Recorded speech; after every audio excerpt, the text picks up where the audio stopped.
Obrigado, deputado Schuch, um prazer estar aqui com vocês. Parabenizo aí a iniciativa, é super importante o parlamento se envolver ativamente num debate tão decisivo para o futuro do país. Um pequeno disclaimer antes, eu sou funcionário do quadro lá técnico da Agência Brasileira de Desenvolvimento Industrial, mas a minha participação aqui, evidentemente, que é em nome pessoal, como um especialista, um estudioso do tema, não represento a agência. Dito isso, então, eu vou fazer uma abordagem dividida em duas partes. Uma primeira, reforçando um pouco esses temas colocados sobre a importância estratégica do Brasil, da agenda política e institucional, recuperar o tema da indústria, o tema da industrialização, os problemas de um modelo de desenvolvimento excessivamente ancorado na primarização da economia, na exportação de commodities, e em seguida entrar num tema que foi citado já pelos que me antecederam, que é também estratégico, que é não basta saber montar uma agenda para onde a gente quer ir, aproveitar as oportunidades. É preciso saber como fazer isso, né? E o como fazer isso implica em discutir governança, em discutir estratégia, em discutir como é que o Brasil gera consensos ou não, e como é que ele consegue reunir instrumentos para isso, né? Bom, em primeiro lugar, é evidente que nós precisamos levantar sempre a importância da indústria, né? Evidenciar isso, expor isso, colocar que a indústria, vis-à-vis os demais setores econômicos, né? Comparando aí com o agronegócio, com a área de serviços, inclusive, ela gera proporcionalmente mais tributos, investe mais em inovação, gera empregos mais qualificados, contribui com um perfil distributivo de renda mais equitativo e que, portanto, nós não podemos, né, um país de 220 milhões de habitantes, nós não podemos desistir de um projeto de reindustrialização, né? Esse material produzido pela CNI já faz algum tempo, mas ele evidencia, então, essas questões que eu coloquei. A indústria, ela sempre é alavanca do crescimento econômico, porque ela está mais encadeada, ela gera mais experiências de investimento, oportunidades e transformações estruturais, melhorando, impactando na qualidade de vida, né? Então, os produtos industriais, as cadeias industriais, né? Tanto a montante quanto a jusante, elas são mais ramificadas, elas são mais distribuídas, né? A indústria é um grande motor da difusão tecnológica, da inovação, do financiamento de pesquisa e desenvolvimento. Ela tem uma escala mais dinâmica, né? E ela permite, inclusive, uma pauta exportadora mais agregada, que gera mais valor por unidade de capital investido. Mas a nossa trajetória tem sido muito instável, se a gente olhar a indústria ao longo dos anos, né? Então, esse gráfico aqui traz uma retrospectiva de 1980 até 2019, e a gente vê que a variação do PIB brasileiro é muito inconstante, o que reflete, em parte, a nossa imaturidade institucional de construir um projeto de desenvolvimento que dure mais do que um ciclo eleitoral, e também as dificuldades históricas da posição do Brasil em relação ao mundo, por exemplo, em relação a trocas comerciais e a absorção e internalização de tecnologia. Fato é que o PIB industrial nessa faixa azul aumenta em termos absolutos, mas em termos relativos ele cai, né? De 1948 a 2018, esse aqui é um gráfico do Paulo Morceiro, há claramente uma perda de valor, uma perda de importância da indústria, dos empregos, né? Nesse outro gráfico, a gente vê o Brasil nessa faixa aqui em vermelho, né? Ele traz a evolução dos gastos governamentais em pesquisa e desenvolvimento. Vocês vejam que os demais países, Alemanha, Israel, Estados Unidos, são os países que protagonizam e lideram isso no nível mundial, sobe numa constante, né? Quase sempre, e a China aqui sempre é um exponencial, e o Brasil vem caindo nisso, né? Abrindo um pouco mais os gastos públicos em P&D, em pesquisa e desenvolvimento, aqui tem a Fiocruz, a Embrapa, o CNPq e a CAPES, a gente vê grandes lapsos, né? Que aconteceram recentemente. Aqui começamos em 2013, vamos até 2020. A Fiocruz, evidentemente, no início da pandemia, houve gastos extraordinários, peculiares e únicos, né, que não se repetiram na série histórica para combater a pandemia.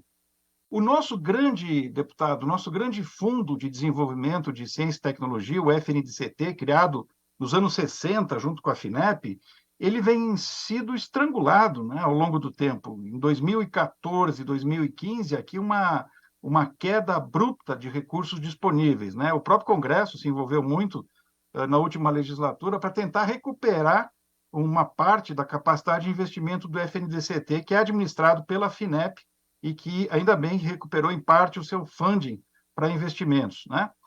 A perda da inovação como uma diretriz de política industrial, né, coloca o Brasil sempre numa posição média inferior, né, se comparados aos demais países. E a comparação é necessária, porque nós vivemos num mundo onde as cadeias produtivas estão cada vez mais globalizadas.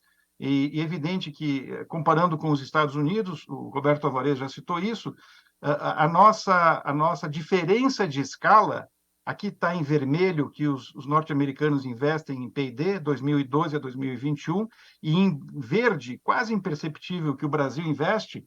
Essa diferença brutal de escala com os líderes mundiais, que aqui é só um exemplo, poderíamos colocar a China e outros países, nos reforça a ideia que nós precisamos ter o que nós dificilmente conseguimos fazer nos últimos 10, 15, 20 anos, que é hierarquia, foco, superar a fragmentação, melhorar a coordenação dentro do governo e do governo com o setor privado.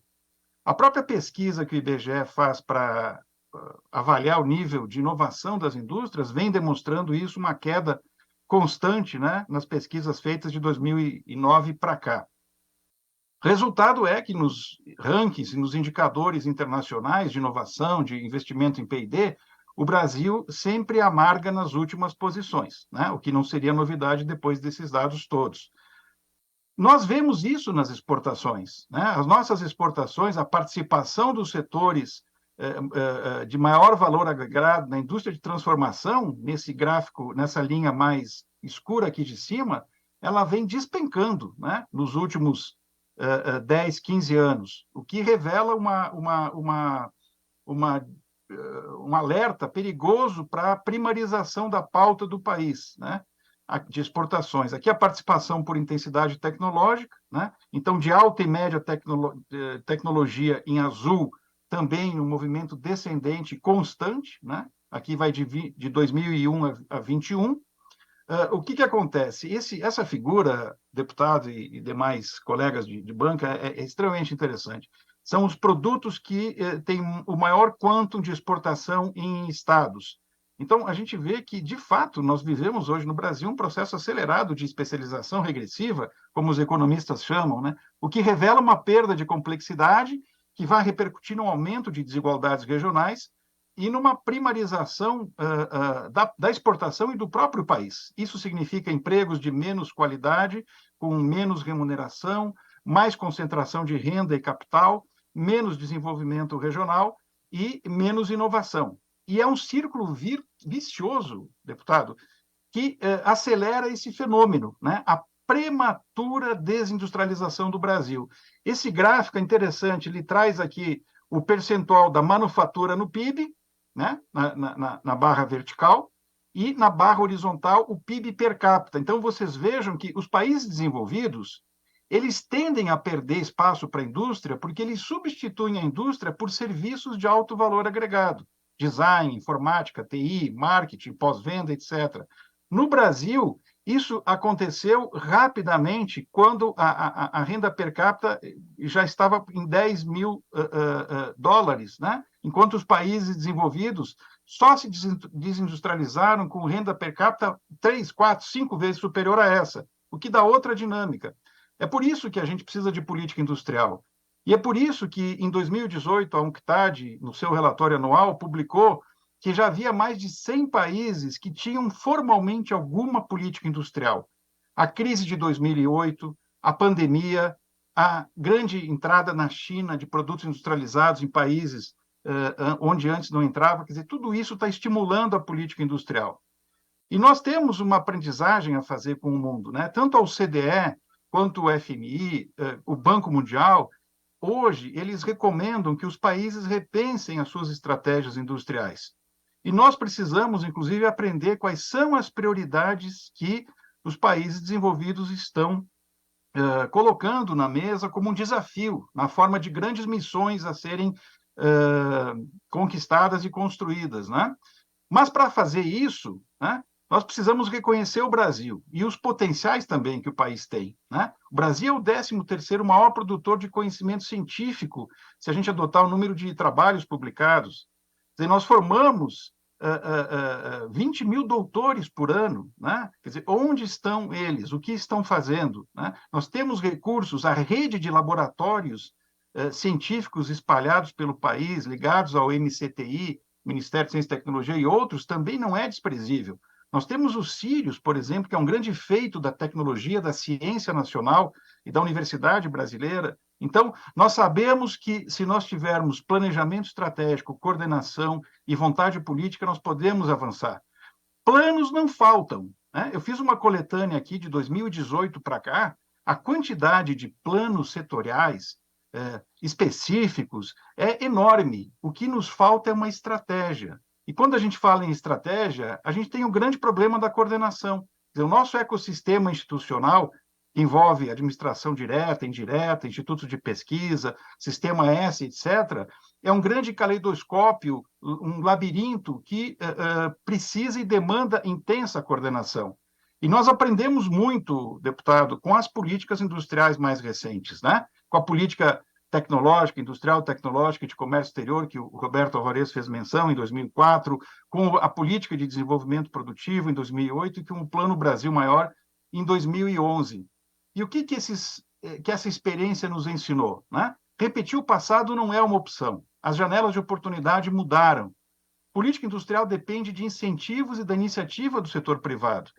Não há como desenvolver política industrial sem autoridade política. Por isso que a gente precisa enfrentar esse problema de enforcement, de coordenação e de planejamento. Não há como implementar uma política sem coordenação de programas. Não há como implementar sem articular com estados e municípios, que foram os grandes autores ausentes nas experiências anteriores.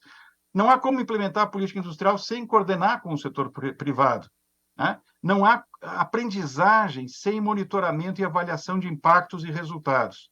E é por isso que a grande tarefa, já entrando aqui na parte final da apresentação, deputado, a primeira grande tarefa é reconstruir lugares, instâncias, colegiados, onde o setor público possa sentar, dialogar, ouvir, escutar e aprender com o setor privado, e o setor privado possa apresentar, dialogar, ouvir e construir soluções em conjunto com o governo federal e com as instâncias de condução da política. Por isso é muito importante o decreto 1482 de abril desse ano, que reconstruiu o Conselho Nacional de Desenvolvimento Industrial, o CNDI, e em breve nós teremos grupos de trabalho, nós teremos um ambiente de construção coletiva virtuoso em funcionamento. Isso é base, isso é experiência de outros países.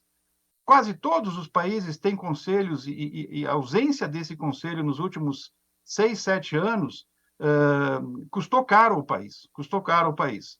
A segunda questão é pensar a indústria não a partir dela mesma, mas do enfrentamento de problemas reais do país. Né? E isso significa trabalhar com a lógica de missões. Aqui eu coloquei o exemplo da trabalhar com a indústria ajudando a produzir alimentos mais saudáveis e uma agricultura mais produtiva. Isso implica em trabalhar com biotecnologia, com materiais novos, com conectividade para novos equipamentos, com eletrônica. E essa noção de trabalhar com missões, ela quebra as fronteiras institucionais, ela incentiva a coordenação e a cooperação. E a terceira grande questão, indo para o final, é recuperar uma prática, uma capacidade estatal esquecida e desvirtuada, muitas vezes manipulada grosseiramente, de planejamento estratégico, coordenação e foco. Né?